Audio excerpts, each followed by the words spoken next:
No, I'm live. Okay. Hey guys, it was loading for a while. Yeah. Oh, cat's jumping into boxes. My hair looking silly. It is quite late. It's bedtime, but I had work quite late and I'm not tired yet, so I just wanted to say hi and maybe talk about what being by Sparks and read, which is crazy because I don't read. I would love to. I just haven't been reading in a while. The last book I read was the Six of Crows series, which I absolutely loved, and after that was like, heck yeah, I can read. This is an awesome revelation. And I love stories and I love characters very dearly. But I haven't really stuck with it, and now I've just been busy with work. And I was in a bookstore recently, and the pretty covers got me. And I want to preface this by saying that I'm not quite a gothic fan. I'm not a horror fan. Definitely not. But I do love Gothic architecture, and I enjoyed reading Frankenstein and things like that. I just didn't like studying Edgar Allen Poe. And I mention this name because of the blab description on the back of this book. The Eerie Book. Ooh. But it's just very very pretty. And actually I'll read it back now and then talk about some little things happening and then read a bit and then maybe just go on game. Yeah, okay. It says, let's descend the darkened stairs together. Let's follow the witch into the woods. Let's see what we find in those old hidden passages. That's from Kirsty, Logan. And see quotes like that, absolutely. I adore witches very, very much so, and disagree with them being villainized. But anyways, I love the idea of, going on this little journey and finding hidden little things.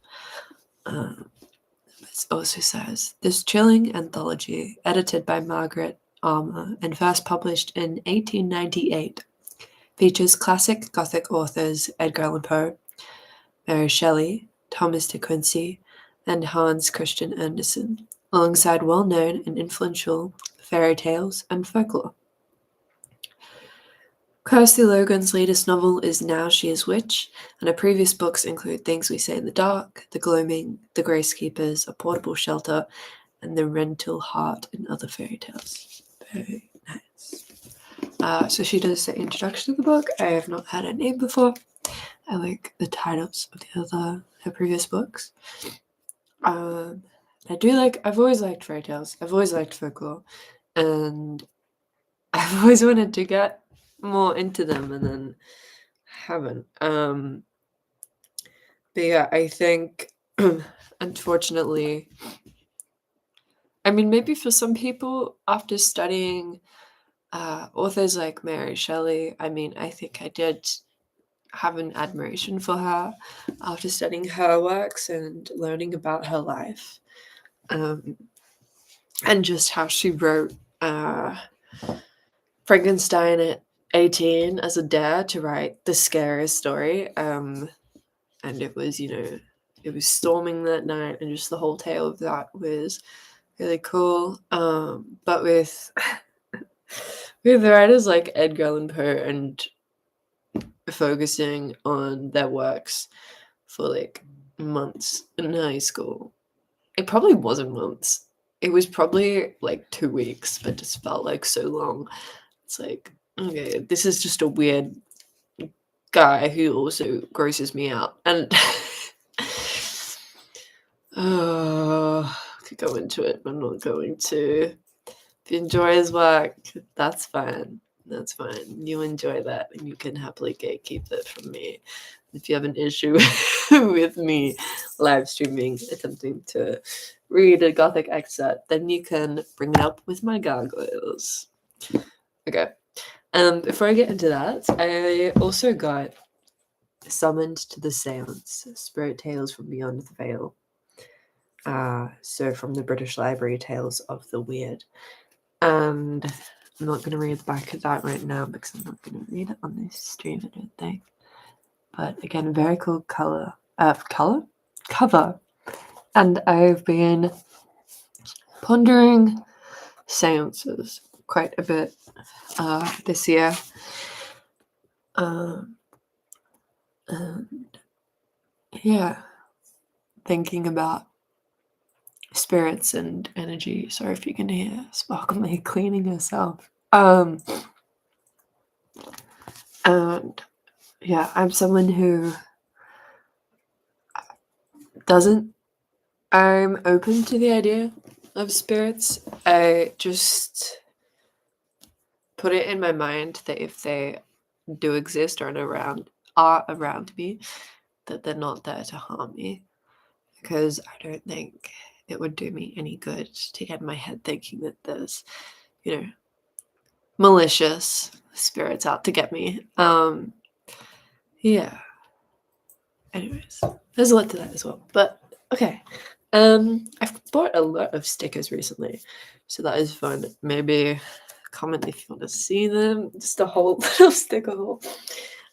This flipped camera is freaking me out. Don't like how I'm looking right now, but that's fine. I wonder if we could. Should we light some candles? I'm sorry if this is silly and annoying, but you don't have to watch. You're choosing to be here, so thank you. Made some cards recently I got an old secondhand copy of what's it called? Oh my goodness, I'm blinking. Beatrix Potter, right? Yeah. Don't remember what that toad is called. I love this one. This newt is called Sir Isaac Newton. Because he's a newt. Obviously.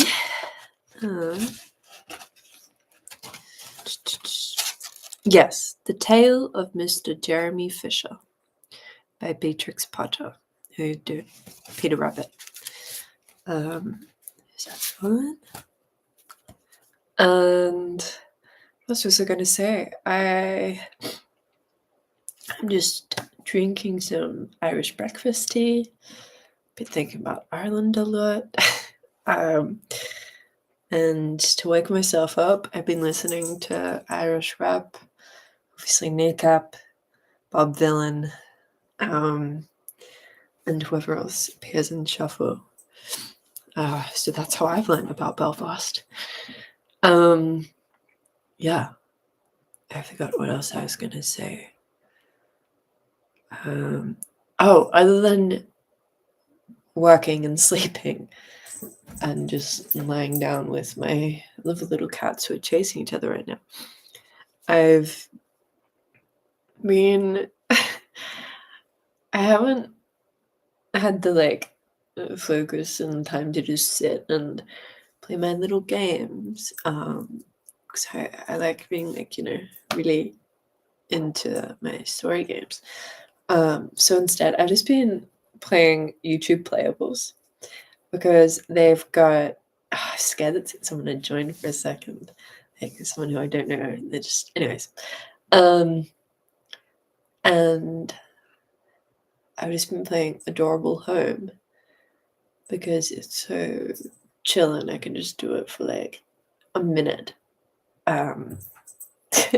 Place at the cat food, buy some little imaginary meals, set up my cute little home, and then go back to what I'm doing. And then once it's all gobbled up, to go back, get the hearts, blah blah blah. That, and when I first realized that YouTube has playables, also the little like trivia type one where, oh wow guys, there's so many boxes around the house. The little trivia type one where it's live, so other strangers are playing it, or possibly just computers. But I think it's really funny. Anyways, that's that. Otherwise, I need to get back into Stardew Valley because I haven't played since the huge update. Yeah, been playing Sunhaven, which is similar, but the devs aren't as awesome. But I still like it. No. Okay, is there a way to pause so that I can share screen, share, edit? I just wanted to get some candles or something.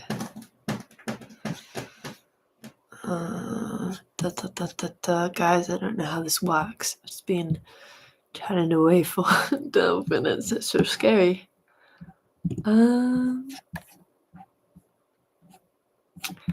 Yeah, I don't know. I'm just gonna send a little smiley face to no one. Can you guys just watch the post of Athens for me? Thanks. Have some tea. How would you like my fit? Oh, I don't know if I can spend any time on it. Guys, I don't support all of Bob Carter's views. Okay. Fit check. If my mother was here, she would be questioning this outfit. But it's awesome, comfy, cozy, avenged, sevenfold. It's my partners. Thank you. Adi, do you want to go talk to them while they get candles? Thank you, Bubble. Go say hi. Go this way.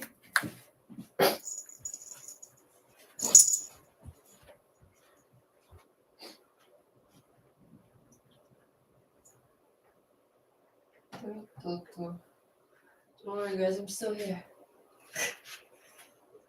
This is the tea break. Everyone got yourself tea and a snack. I'm just getting some friends to join us. My goodness.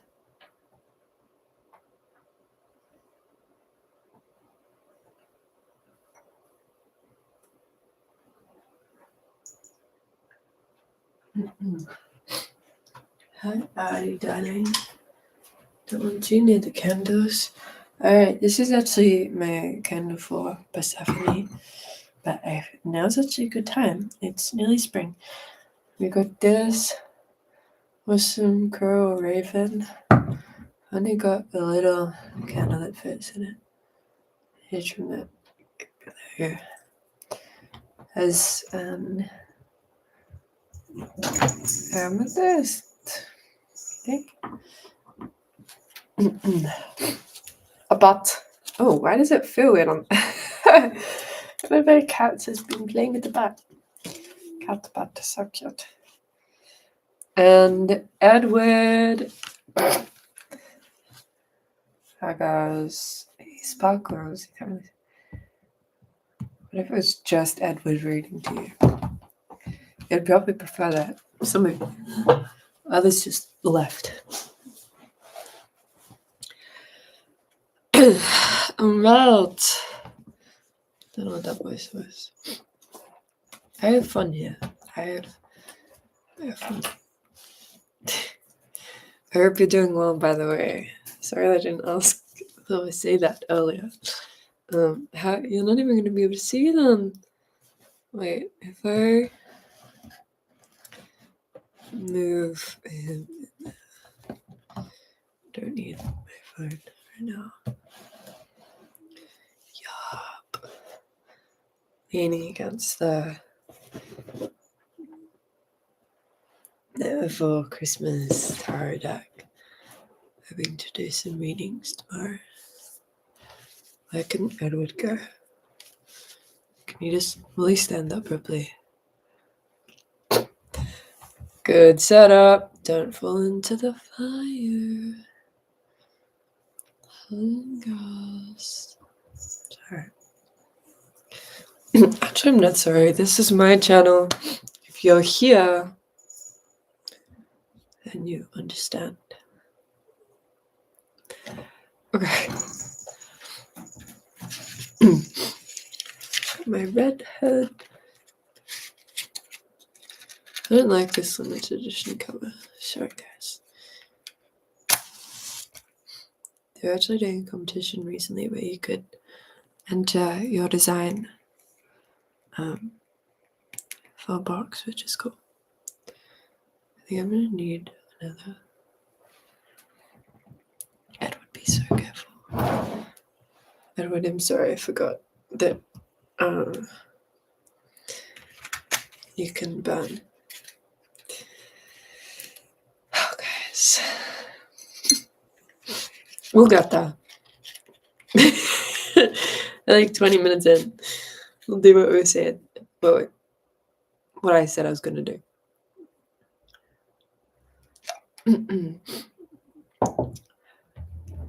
I think you can still see it. Yeah.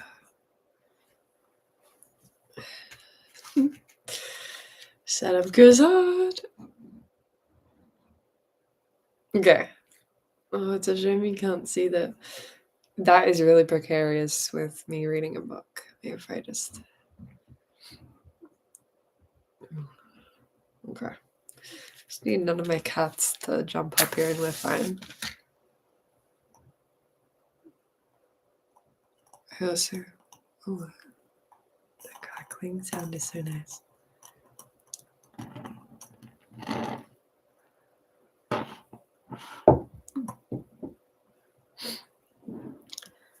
I might film... Oh, I should have trimmed that way.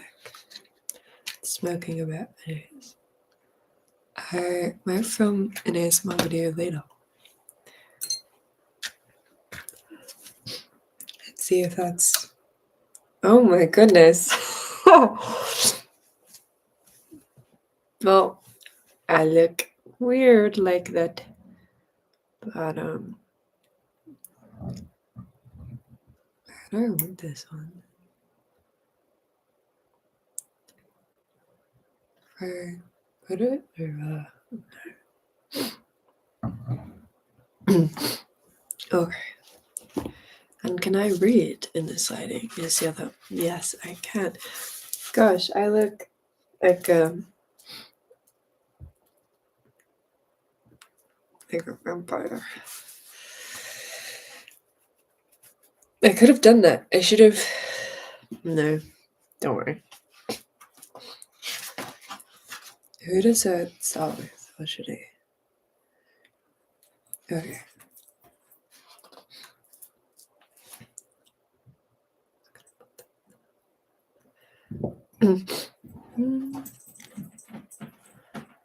Okay.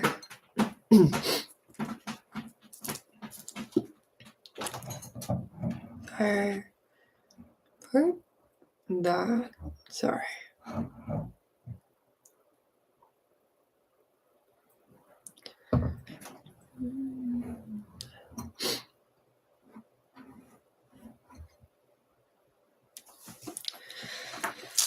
Alright, that works.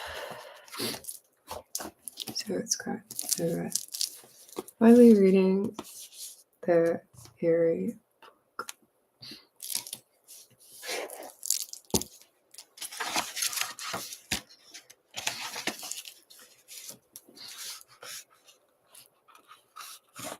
Oh, weird creature. Ugh. So, it starts with Edgar Allen Poe, I know it. I read the introduction by Kirsty, Logan. And, okay, I haven't actually read this one, so I'll have an open mind for Edgar Allan Poe's The Masque of the Red Death.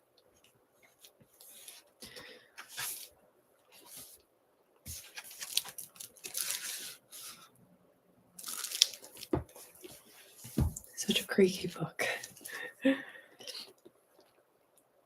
Introduction.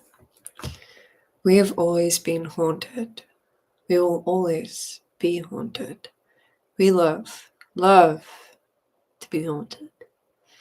We love to slip out of the streetlight and into the shadows of the alley, to lift up the grimiest rock to see what's crawling underneath, to slow down and try to glimpse something red in the flashing blue lights of the ambulance at the side of the road. We're creepy, and we like to be creeped out. And by we, I of course mean me, but possibly you too. Otherwise you wouldn't have picked up this book. The Eerie Book is a collection of supernatural stories ranging from gory folk and fairy tales to gothic short stories to extracts of classic novels. At least one of the pieces included will likely be familiar, though there will be something new too. The interest in this particular book for me is the curation, the way that the stories are put in conversation with one another. I've read ghost stories and I've read fairy tales, but there's something interesting about making them stand beside one another, in making them look one another in the eye and try to find a common language. The Kuleshov effect, named for Russian filmmaker Lev Kuleshov in the 1920s, is a film editing effect where viewers derive more meaning from the interaction of two sequential shots than from a single shot in isolation. The Kuleshov effect is also applicable to texts. The way that one story leads, or bleeds, into the next gives it a different meaning than it would if read in isolation. The Eerie Book begins with Poe's Masque of the Red Death, uncomfortably appropriate here in a post-pandemic world, with the image of the redness and the horror of blood, and ending in the blood-bedewed holes. From blood to blood, so when the next tale begins, with the protagonist cheerily strolling forth to enjoy the sea breeze, do we expect anything other than gore and gloom to await him? And of course, through a journey of mysterious bells and strange windows, the story ends in.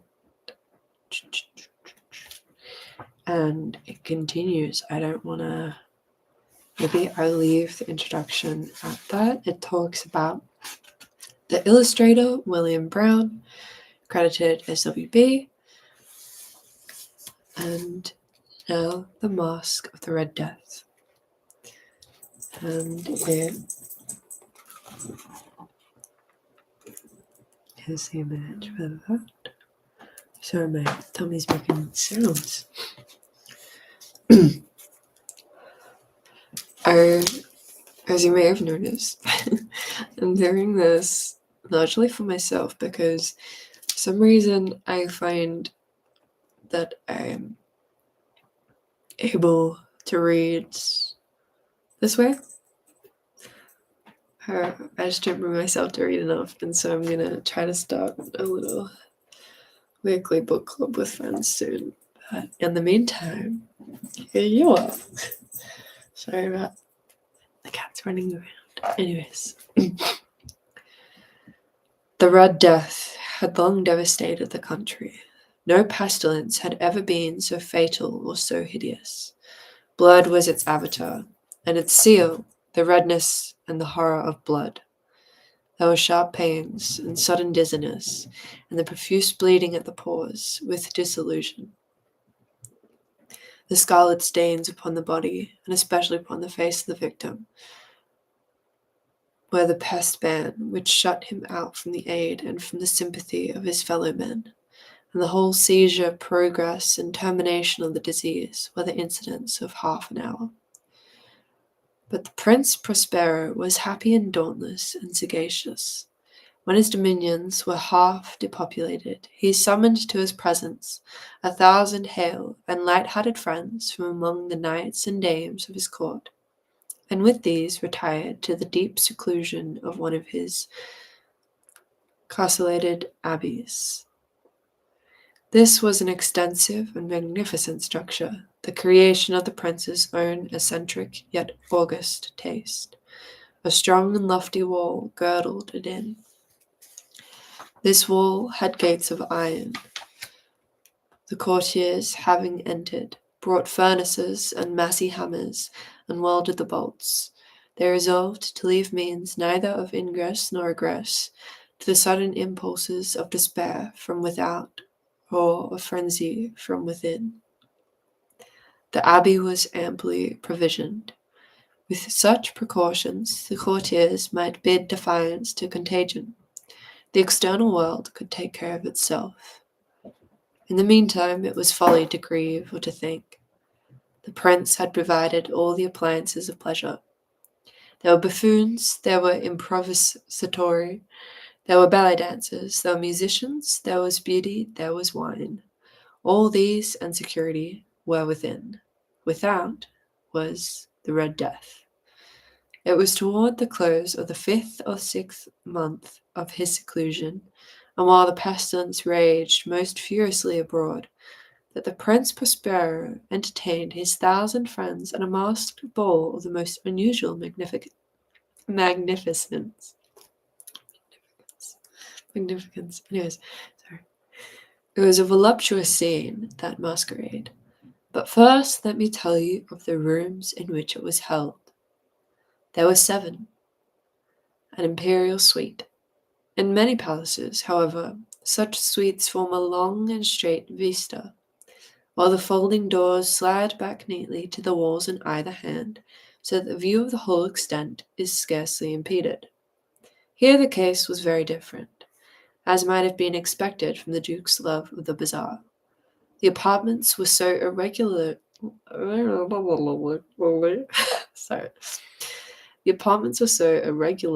disposed that the vision embraced but little more than one at a time. There was a sharp turn at every 20 or 30 yards, and at each turn a novel effect. To the right and left, in the middle of each wall, a tall and narrow Gothic window looked out upon a closed corridor which pursued the windings of the suite. These windows were of stained glass, whose colour varied in accordance with the prevailing hue of the decorations of the chamber into which it opened. That at the eastern extremity was hung, for example, in blue, and vividly blue were its windows. The second chamber was purple in its ornaments and tapestries, and here the panes were purple. The third was green throughout, and so were the casements. The fourth was furnished and lighted with orange, the fifth with white, the sixth with with violet. The 7th apartment was closely shrouded in black velvet tapestries that hung all over the ceiling and down the walls, falling in heavy folds upon a carpet of the same material and hue.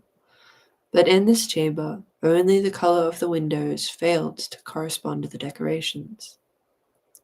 The panes here were scarlet, a deep blood color. Now in no one of the 7 apartments was there any lamp or candelabrum amid the profusion of golden ornaments that lay scattered to and fro or depended from the roof.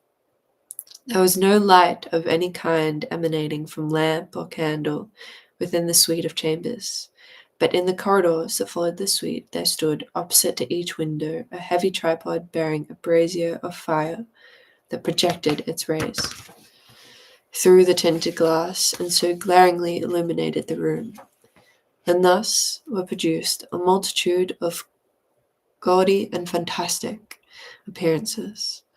But in the western or black chamber, the effect of the firelight that streamed upon the dark hangings through the blood-tinted panes was ghastly in the extreme, and produced so wild a look upon the countenances of those who entered it who entered that there were few of the company bold enough to set foot within its precincts at all.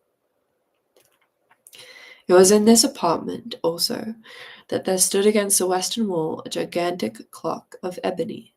Its pendulum swung to and fro with a dull, heavy, monotonous clang, and when the minute hand made the circuit of the face, and the hour was to be stricken, there came from the brazen lungs of the clock a sound which was clear and loud and deep and exceedingly musical, but of so peculiar a note and emphasis that, at each lapse of an hour, the musicians of the orchestra were constrained to pause momentarily in the performance to hearken to the sound, and thus the waltzes perforce ceased their evolutions, and there was a brief disconcert of the whole gay company.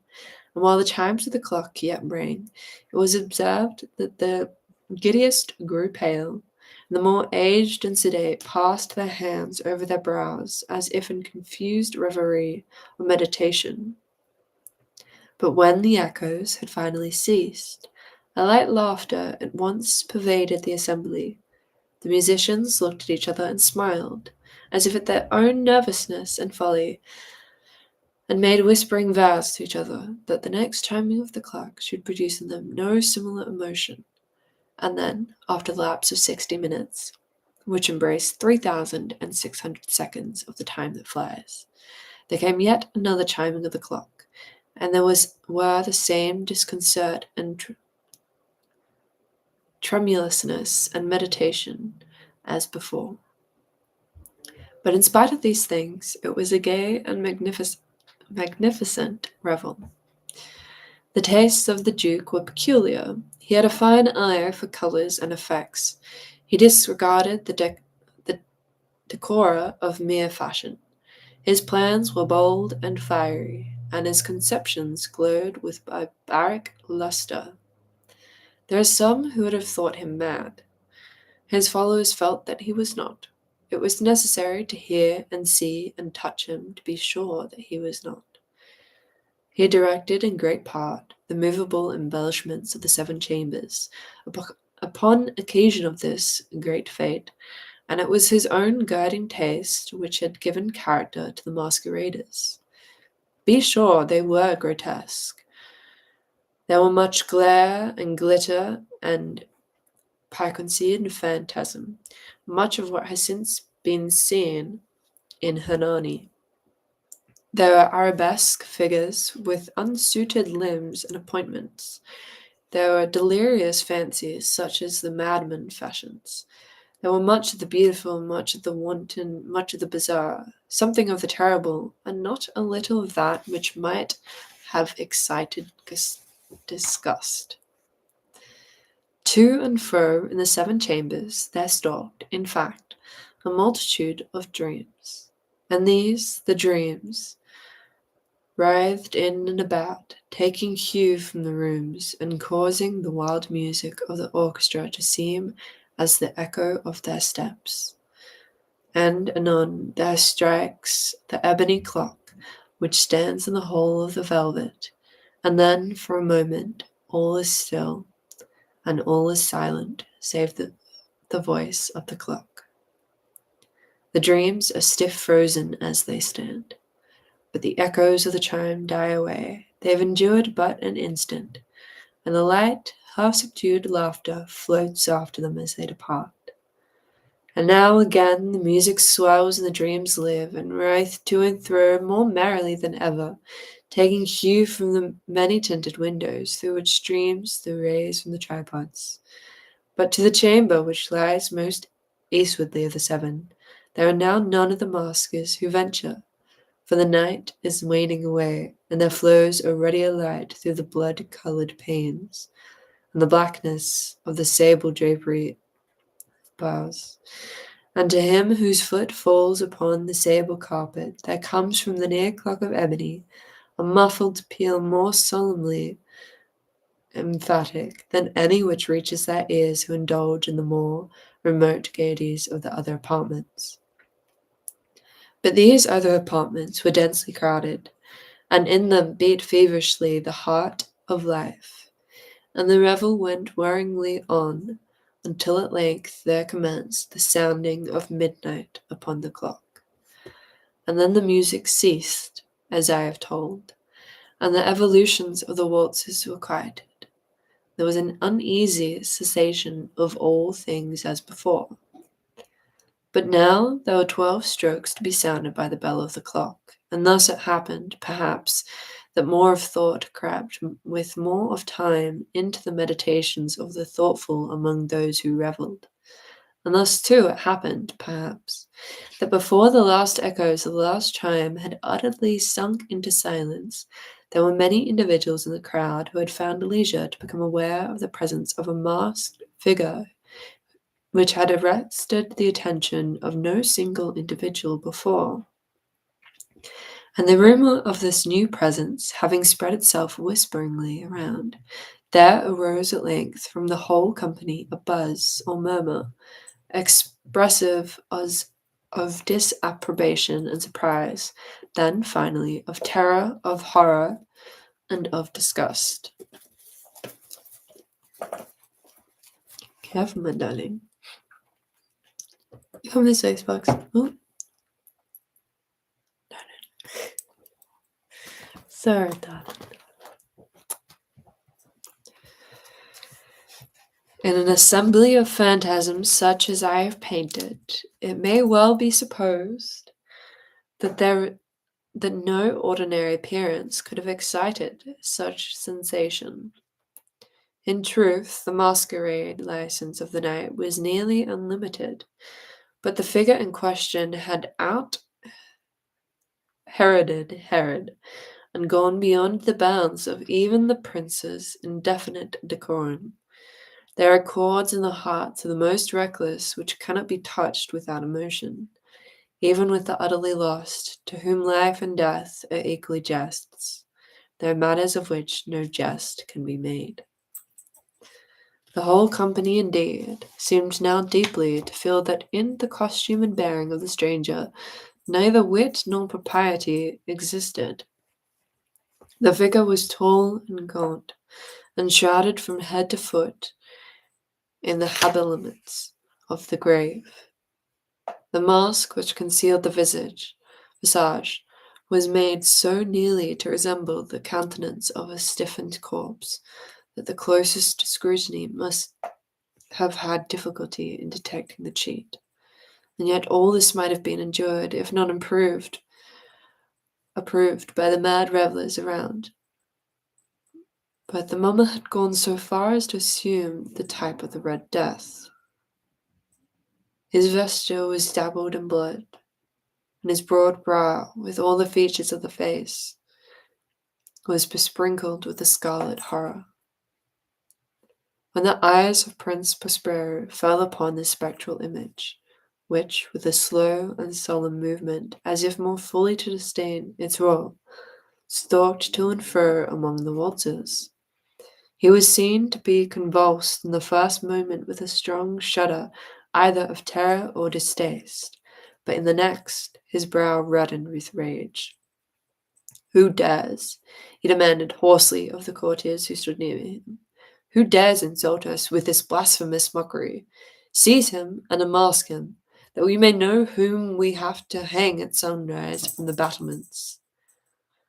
It was in the eastern or blue chamber in which stood the Prince Prospero as he uttered these words. They rang throughout the 7 rooms loudly and clearly, for the prince was a bold and robust man, and the music had become hushed at the waving of his hand. It was in the blue room where stood the prince, with a group of pale courtiers by his side. At first, as he spoke, there was a slight rushing movement of this group in the direction of the intruder, who at the moment was also near at hand, and now, with deliberate and stately step, made closer approach to the speaker. But, from a certain nameless awe with which the mad assumptions of the mummer had inspired the whole party, there were found none who put forth hand to seize him. So that unimpeded he passed within a yard of the prince's person, and while the vast assembly, as if with one impulse, shrank from the centres of the room to the walls, he made his way uninterruptedly, with the same solemn and measured step which had distinguished him from the first, through the blue chamber to the purple, through the purple to the green, through the green to the orange, through this again to the white, and even thence to the violet, ere a decided movement had been made to arrest him. It was then, however, that the Prince Prospero, maddening with rage and the shame of his own momentary cowardice, rushed hurriedly through the 6 chambers, while none followed him on account of a deadly terror that had seized upon all. He bore aloft a drawn dagger, and approached in rapid impetuosity to within 3 or 4 feet of the retreating figure, when the latter, having attained the extremity of the velvet apartment, turned suddenly and confronted his pursuer. There was a sharp cry, and the dagger dropped gleaming upon the sable carpet, upon which, instantly afterwards, fell prostrate in death Prince Prospero. Then, summoning the wild courage of despair, a throng of the revellers at once threw themselves into the black apartment, and seizing the mummer whose tall figure stood erect and motionless with the shadow of the ebony clock, gasped in unutterable horror at finding the grave cerements and corpse-like mask which they handled with so violent a rudeness, untenanted by any tangible form. And now was acknowledged the presence of the Red Death. He had come like a thief in the night, and one by one dropped the revellers in the blood-bedewed halls of their revel, and died each in the despairing posture of his fall, and the life of the ebony clock went out with that of the last of the gay, and the flames of the tripods expired, and the darkness and decay and the Red Death held illimitable dominion over all. So dramatic. So many big words for little me. Okay. I liked that. I hope that was okay. I hope you enjoyed. It took so very long to read 10 pages. Wow. Guys, beware. The Red Death.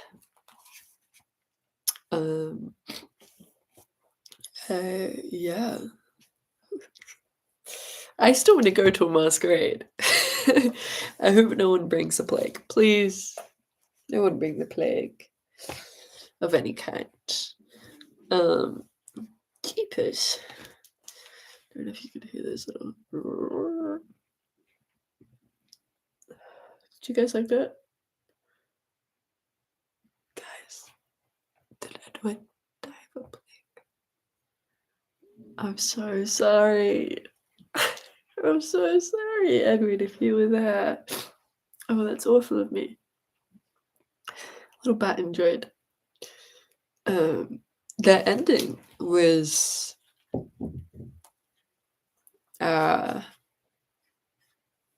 like falling and abrupt. I liked the colored rooms. I remember studying. Oh, we got a nice little red ribbon. And the next one is the iron coffin, which might leave to next time because that took a lot. Oh, I don't know if I have it in my voice to do an ASMR video after that. What was I gonna say? I remember in high school reading The Raven and Lady Annabeth, the Lady of, what's her name, guys?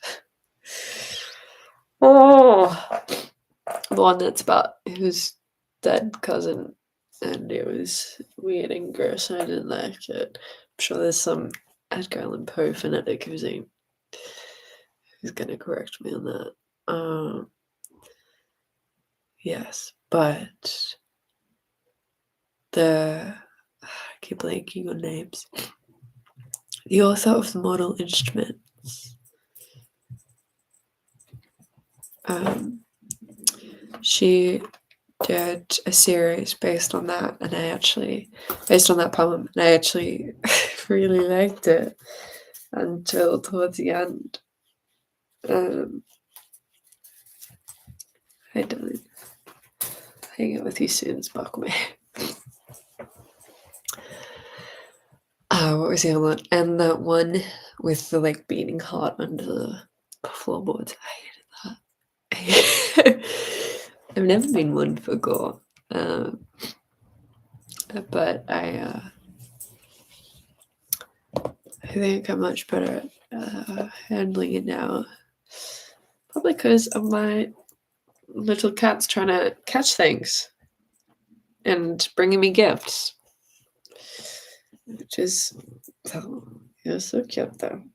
Nice in peace, those poor rats. Because, yeah. Anyways, I was still nice to do. Guys, I read a whole little story. Yeah. I'm just looking at in front of me. I've got these playing cards that I have written characters to play the game Werewolf or Mafia, or it's also like Salem. Because I still haven't bought the game, but I realized you can just like write the characters on cards. That's sort of all you need if someone knows the basic gist of how it works. But it's a lot of fun. So I want to play that again soon. Yeah. Sorry, I really gave you no time to process that short story.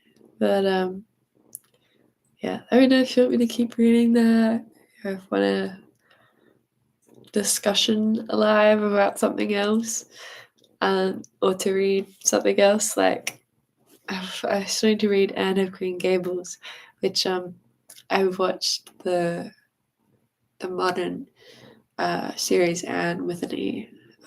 So gorgeous. I would recommend it to most people. Yeah, maybe I'll watch an episode of that, or return to Riverdale. Yeah, what was I gonna say?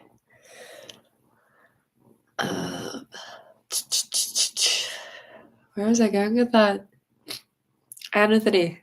Yes, I have the Anne of Green Gables books. I bought them many, many years ago.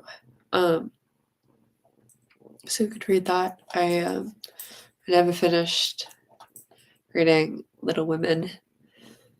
The book just didn't draw me in how I hoped it would, but that's okay. It's still a nice book to have, I think. And the film is up there as one of my favorite films ever. Oh, why is my nose running?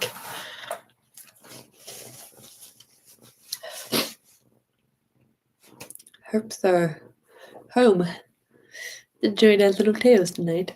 And I'm going to play some fun little games and have some more tea and stuff. Yeah, got a lot of other books I still need to read. Dude, why am I tearing up? Why am I crying about that? Edward, is that you? Are you upset about the Red Death? That's fair enough. Yeah. Interesting thinking about words and just a little side note. Linguistics. I learned Latin for 2 weeks. Powers. Sorry. Powers. Bowie. River. Anyways, sing. where words come from and how they're similar and different in different languages. That's another thing that I've been doing in my spare time, or like when I'm trying to sleep. For years have been listening to ASMR, and recently discovered this creator. If someone wants to know, I'll find her channel later, but she is really into different languages, and I think she's from Russia, but she's pretty much fluent in English and knows a lot of German and a bit of Spanish. And so I watched her videos of like 10 German words or phrases that don't have a direct translation in English. And how we have the Germanic languages and the Roman ones, and just the different areas that they're derived from. Yeah, why did I bring that up? I don't remember. Oh yeah, I was thinking about how that story kind of irrelevant to that, but how also the changing of phrase meanings, and how you no longer use terms like, what's that term for the day before yesterday, day after tomorrow, or tomorrow or something.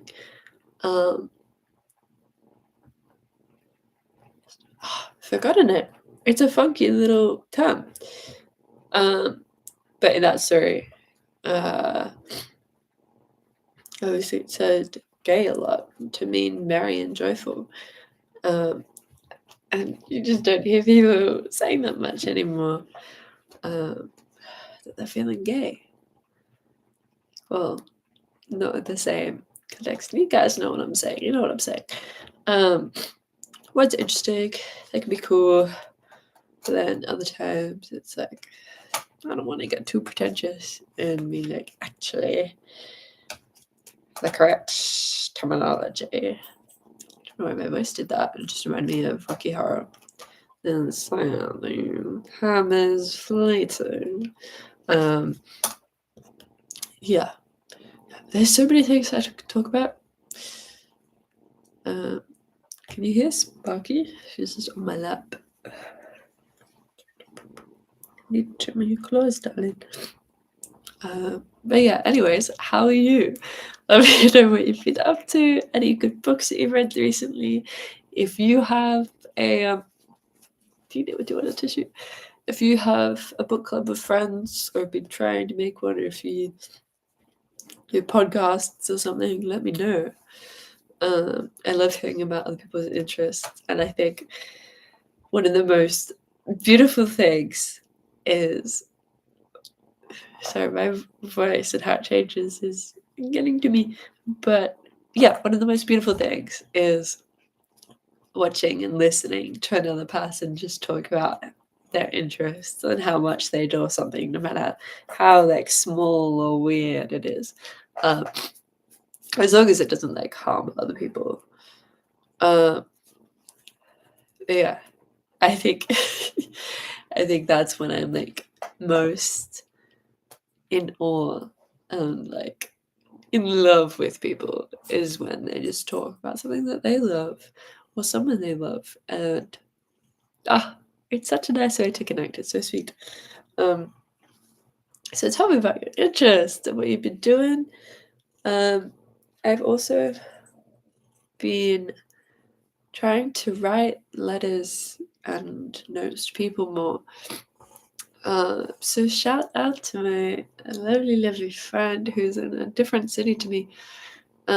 He's in Melbourne. I realised I could say that because Melbourne's such a big place, same as Sydney. But yeah, bonded over what BBC Melon, as one does. Love that show very, very dearly. Yeah, and I've always wanted to have a pen pal, and I've been trying for years to, bring myself to send things to my internet friends. But I don't like go to the post office as much as I would like. The idea of a post office seems so nice and humble, and then when I get there, the big shopping center, and they're about to close, they understandably like, what do you need? Why didn't you get these stamps? It's actually this blah blah blah, and I get scared and I don't go.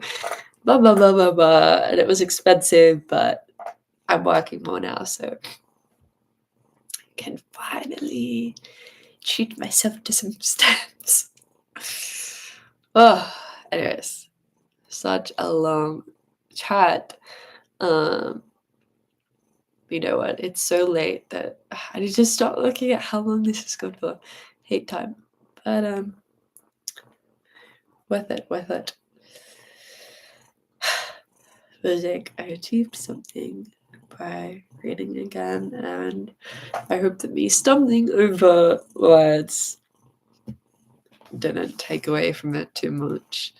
Also, I teach kindergarten, which that's a German word, I think, right? They'll use in English, a little thing. But yeah, teach kids. So my vocab has been, I've tried to make it easier and simple for a while. Yeah, anyways. Oh, that would be crazy if that had been the full slip just then. What the heck? But yeah, if you're watching right now or watch any of this, thank you very, very much for sharing your time and space with me. And yeah, why am I so sniffly stuffly? I think, did Edgar Allen Poe curse me?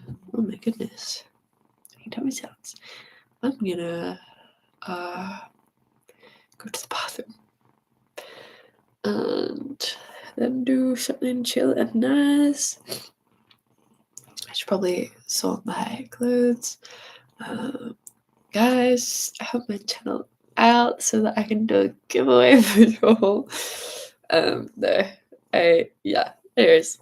Okay, I'm gonna end it there. I could clearly keep talking nonsense for a long while, but we're gonna leave it at that. Thank you again. Sending love. Take care of yourself how you can. Okay.